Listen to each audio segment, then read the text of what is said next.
4:30 बज चुके हैं और मैं कर लेती हूँ अपनी काम करने की तैयारी। जो काम मुझे करना है, सुबह से मैं लगी हुई हूँ वैसे तो, पर जो अब मुझे बनाना है उसको बना लेते हैं। चूल्हे में जीना वगैरह लगा लेती हूँ, फिर लेट हो जाएगा। मैं कर रही हूँ चाशनी बनाने की तैयारी। जी हाँ, चाशनी बना रही हूँ, चीनी की चाशनी। तो रात जो है चीनी भिगो के रखी था, चीनी ज़्यादा थी और फिर भी है ना वो रात भर में नहीं घुल पाई रखी हुई, तो अब इसको थोड़ा सा मैं निवाया कर लेती हूँ। चीनी है वो घुल जाएगी। चीनी थोड़ी सी और फालतू मुझे डालनी पड़ी क्योंकि काफ़ी सारे पूड़े उतरने वाले हैं। अब उतारे जाके काम में लग गई। 2-3 किलो पूड़े उतरेंगे क्योंकि पूजा में काफ़ी सारे पूड़े लगते हैं। कहाँ कहाँ क्या क्या होता है सब आप लोगों को बताऊंगी। फिलहाल मैंने इसको चाशनी को अच्छे से छान लिया के बाद मैंने इसको एक बाउल में डाल लिया। जो थोड़ी वो चीनी थी उसको, और जो इसमें एक आधा तुनका कुछ भी होगा वो सब ऊपर छन्नी में ही रुक जाए। लेती हूँ पूड़े बनाने की तैयारी। तो सबसे पहले मुझे आटा निकालना पड़ेगा। में काम नहीं चलने वाला, किसी बड़े बर्तन में करूँगा, है वो भगोने में ही निकालना है। उसके बाद मैं परात में घोलूंगी क्योंकि मुझे देखना है कि कितना आटा इसमें मतलब लगने वाला है। कि कोई अंदाज़ा नहीं लगता बिना तोले वगैरह, वैसे बस अंदाजे से ही मैंने बनाई और सारा काम हो गया। तो मैंने यहाँ 4 से 5 कटोरी जो है बड़ी बड़ी आटे की निकाल ली। पूड़ों का जो है ना घोल वो भी तैयार कर लिया है। बस अभी मैं ना पूड़ों का घोल जो है ना वो तैयार कर लूँगी। आटा निकालने के बाद में तो थोड़ा सा उसको कुछ 5-10 मिनट के लिए रख दूँगी। कितना रहेगा उतने ही अच्छे पूड़े उतरेंगे। मैंने इसमें थोड़ा सा खाने के सोडे का भी इस्तेमाल किया था जिससे पूड़े फूले हुए और अच्छे बने, नरम मतलब। और अभी मैं लगा रही हूँ चूल्हे में जीना। अभी भी काफ़ी अंधेरा है, आप लोग देख ही सकते। तो कोई भी नहीं उठा अभी भी, मैं बस अपने काम में लगी हुई थी। मुझे पता था इसमें कई घंटे लगने वाले हैं। अब से लगूंगी तो दिन ही निकल जाएगा।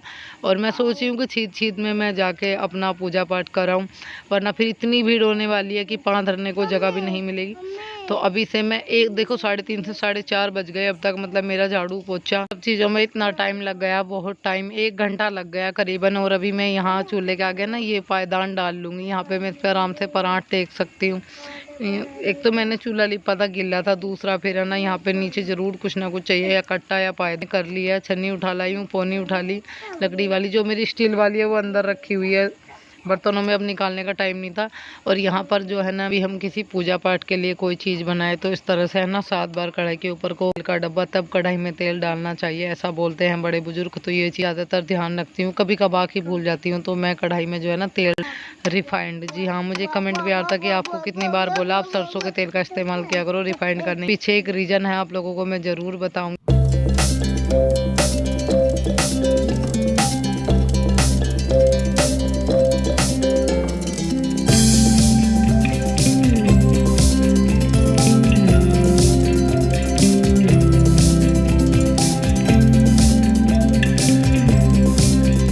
ना ये हमारा ऑयल जो है गर्म हो चुका है और मैं पूड़े उतारना स्टार्ट कर देती हूँ। एक एक पूड़ा इतना अच्छा उतरा, इतना नरम, और एक एक पूड़ा फूल के आया। क्योंकि अगर हम बहुत बारीक भी डालेंगे ना, चम्मच से बहुत थोड़ा भी डालेंगे तो वो भी फूल जाएगा। इतने अच्छे पूड़े बने, बहुत अच्छे, काफ़ी सारे बनने थे। जैसे मैंने आप लोगों को बताया तो बहुत टाइम लगने वाला था, तो मैं इसी वजह से जल्दी लगी थी। और फिर मेरी सबसे बड़ी दिक्कत यह है, कायरव छोटा है, इसको लेके जाती वहाँ, ये भीड़ में नहीं रुकने वाला था, इधर उधर भागता, बहुत दिक्कत मतलब मेरे को पड़ने वाली थी थोड़ा सा। इसकी वजह से, कुछ भीड़ की वजह से मैं अपना है ना टाइम से ही मतलब जाना चाहती थी पूजा करने के लिए। क्योंकि दूर दूर से लोग जो शहरों में रहने वाले हैं, गांव छोड़कर चले गए या कई बार रहते हैं, वो लोग भी आज के दिन आने वाले तैयार। जो मतलब मुझे वहाँ लेके जानी है वो सारी चीज़ें मैं रख लेती हूँ।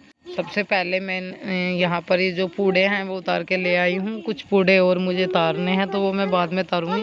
पहले मैं ले जाने की जो है ना पलिया तैयार कर लेती हूँ, वहाँ पे लेके जाने की। नीचे मैंने पलिया में 2 पेपर बिछा लिए और सारे पूड़े मैं इसमें डालूँगी। इसमें से 3-4 पूड़े रखूँगी। कहते हैं कि परात जैसे खाली नहीं करती, का जो भैया होता है वो कभी खाली नहीं छोड़ते, तो 2-3 पूड़े उसमें मैं डाल दूँगी। जो आप साइड में रखे हुए देख रहे हो, ये इनको गढ़ बोलते हैं, कच्चे पक्के गढ़। तो 5 लंबे आकार में बनते हैं और 5 गोल आकार में, ये भी पूजा में आते हैं। और बिलोने, ये चीज़ भी है ना पूजा में इस्तेमाल की जाने वाली है। ये चीज़ें मैंने रात को भिगो कर रखी हुई थी, इनको भिगो कर रखते हैं, रख लिए एक प्लेट में। और एक इसमें यहाँ पर जो है ना जैसे कई साल में, 3 साल में या 4 साल में, 5 साल में, जैसे भी एक बार पूजी जाती है। तो जो राजा लोग होते हैं उनको सूट दिया जाता है, साड़ी दी जाती है, जो भी आपको ठीक लगे आप उनके नाम का पूज सकते हो। और मैंने पता से भी मंगा के रखे हुए थे, गढ़ भी थे। और जो घर में जो हमारी दाल होती है, चने की, मूंग की, मसूर मसूर की, जो भी है हमारे, हम बाज़ार से मंगाएं तो वो दाल भी थोड़ी थोड़ी ले जाई जाती है पूजा में, और जो बचती है वो राजा लोगों के घर ही जाती है, और जो पूड़े वहाँ पूजते हैं वो भी वही लोग ले जाते हैं, ये सूंठ भी उन्हीं के घर जाता है। तो सबसे पहले ना ये लोग एक दिन पहले, राजा लोग एक दिन पहले पूज में माता पर, जो गाँव की माता बोलते हैं। अभी घर से मैं और अवनी, कायरव, तीनों जने जो हैं हम निकल चुके थे। तो मैं सोची थी कि कायरव को लेके ना जाऊं, तो फिर मेरी आस पड़ोस की लेडी जो बोली कि ये बेटे के नाम की होती है, माता पूजी जाती है बेटे के लिए।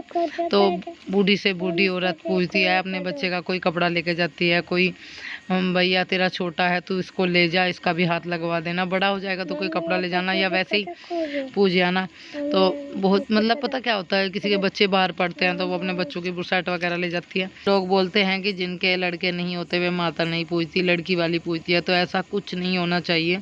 मेरी राय में मैं इस चीज़ को नहीं मानती। बेटा बेटी सबको भगवान बनाता है, और माता रानी ये नहीं कहती कि बेटे वाली पूजो बेटी ना पूजो, तो ऐसा नहीं है।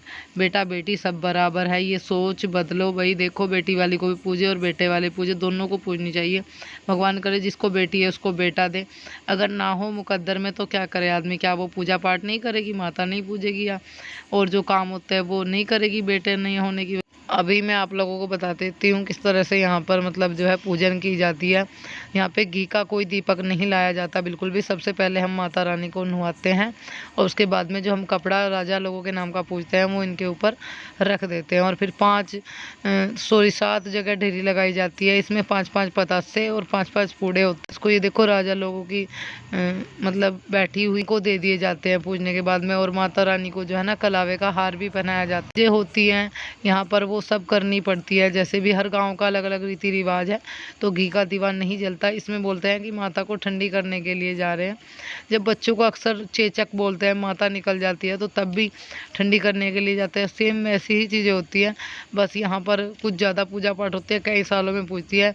लड़कियाँ अपने पीहर से पूजने के लिए आती हैं, बड़ी बड़ी औरतें मतलब जिनकी उम्र काफ़ी होगी, पोता पड़ोतों की होगी, वे भी माता पूजने के लिए अपने पीहर में आते हैं। जैसे मैं हूँ, मुझे जब भी कभी कायरव बड़ा होगा या मेरा मौका लगेगा, मैं अपने पीहर जाऊँगी पूजने के लिए, वो सब चीज़ें होती है। तो ये यहीं से पास के कस्बे से आ रही थी, जेठानी लगती है, ये भी सुबह सुबह में ही आ गई थी, और यहाँ पे जितने जो हमने पूजे थे वो इन्होंने उठा लिए। फिर मैं पूज रही थी पीहर की, जैसे है ना मतलब माई के ससुराल की पूजते हैं वैसे फिर पीहर की पूजनी होती है।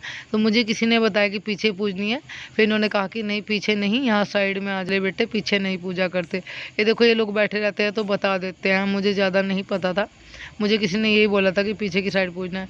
तो हमारे गांव में भी 7 माता है, 7 डेरी मैंने लगाई है, और इनके ऊपर को है ना मतलब 7 बार पानी फेर के हाथ जोड़ लिया, और ये जितने भी पूड़े पतासे यहाँ मैंने लगाए हैं, एक ढू तो मैंने उनको दे दिया जो मतलब यहाँ की माता के नाम के। और ये जो है हमारे जो वे आती है दीदी, ये उनको दे दूँगी मैं, और ये सूंठ भी उनके नाम का ही है। तो हर घर में अलग अलग मतलब वे लगी हुई है, तो सब अपनी अपनी को अलग अलग देते हैं।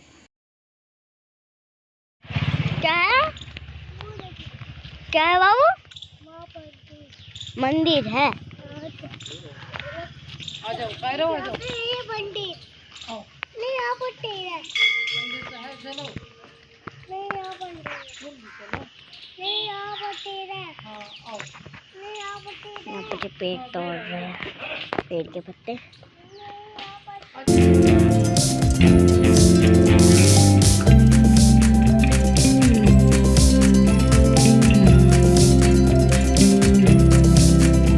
माता पूज के हम लोग है ना घर के लिए निकल गए थे, तो बीच में काली माँ का मंदिर पड़ता है, तो यहाँ पर पूड़े तो नहीं रहे थे क्योंकि सारे में लग गए थे, और कुछ वहाँ पे मैंने दे दिए थे, बट गए थे, तो ऐसे थे जो मैं काली माँ पे चढ़ा के आ गई। मैं नुआ रही हूँ गोपाल जी को, तो मैं यहाँ पर बेसन और हल्दी दोनों चीज़ मिला के तब गोपाल जी को नुआ रही हूँ। अगर बेसन में भी नुआए ना तो बहुत ज़्यादा चमक आती है। चंदन के फेस पैक में ज़्यादा मतलब सुंदर होते जा रहे हैं बहुत ज़्यादा मेरे गोपाल जी। हल्दी डाल दी थी इसमें थोड़ी सी, हल्दी तो है ना वैसे भी फेस के लिए भी बहुत फ़ायदेमंद होती है, अगर खांसी हो जाए तो उसमें भी हल्दी के तो बहुत चीज़ों में बहुत फ़ायदे हैं। चोट वगैरह लग जाए तो उसमें भी हल्की सी हल्दी भून कर ले सकते हैं, दूध में डालकर गुम चोट में, ऐसी ऐसी चीज़ों में बहुत काम करती हैं। तो यहाँ पर मैं कर रही हूँ खाना बनाने की तैयारी। तो पता क्या होता है, अगर हमारे यहाँ पर है ना तो उस दिन है ना तवा नहीं रखा जाता, मतलब रोटी नहीं बनाई जाती, पूरी बना सकते हैं। रोटी नहीं सेक सकते जब तक शाम तक बिल्कुल भी तवा नहीं रखा जाएगा। शाम में भी वैसे नहीं रखते, अगर 1% घनी मजबूरी हो गई तो तवा रखना है, वरना नहीं रखना बिल्कुल भी। पूरे दिन तवा नहीं रखा जाता, कपड़े नहीं धोए जाते। तो मैं बना रही थी आलू टमाटर की सब्जी, छुन चुका था, फिर उसके बाद टमाटर डाल दिए। टमाटर में ऑलरेडी साथ के साथ मसाले डाले हुए थे, हल्दी, नमक, मिर्च, धनिया। मिर्च का तो नाम ही है, मिर्च हम लोग नहीं। यहाँ पर जैसे ही मसाले भुन गए मैंने इसमें डाल दिया आलू, इनको मैंने पहले से वॉश करके रखा हुआ था। इनमें थोड़ा सा पानी भी डाल के रखा हुआ था। इन दोनों चीज़ों को अच्छे से मिक्स कर देते हैं, थोड़ा सा पानी डाल देंगे। तो मीडियम बनाऊंगी, ना ज़्यादा सूखे ना ज़्यादा पतले, मीडियम रखूँगी। अवनी जा रही है आज, मैं, कायरा और जो है कान्हा जी और गणपति बाबा, बस हम 4 लोग घर पे थे। खाना था हम चारों के लिए। जी हाँ, भगवान जी को भी भोग लगाना होता है और भाई खुद भी खाना था। तो सुबह से मैंने, जब तक मैं माता पूज कर आई और घर में पूजा की, तब तक मैंने कुछ नहीं खाया था। अब मुझे भूख लगी थी, आके बस चाय पी है, उसके बाद में सब्जी छौंक दी और अपने लिए पूरी उतारनी, आटा बना लेती हूँ।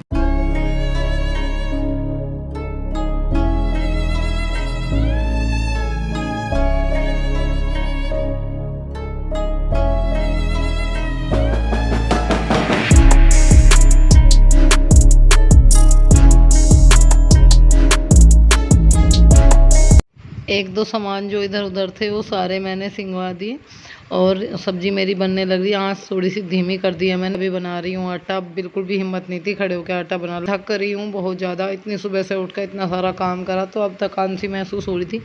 ज़्यादा नहीं, 5-4 पूरी उतारनी थी मुझे, मतलब भाई भगवान जी कर अपने लिए। तो 2 पूरी सबसे पहले मैंने भगवान जी के नाम की उतार को भोग लगा के आऊँगी, उसके बाद मैं और कायरा खाएँगे।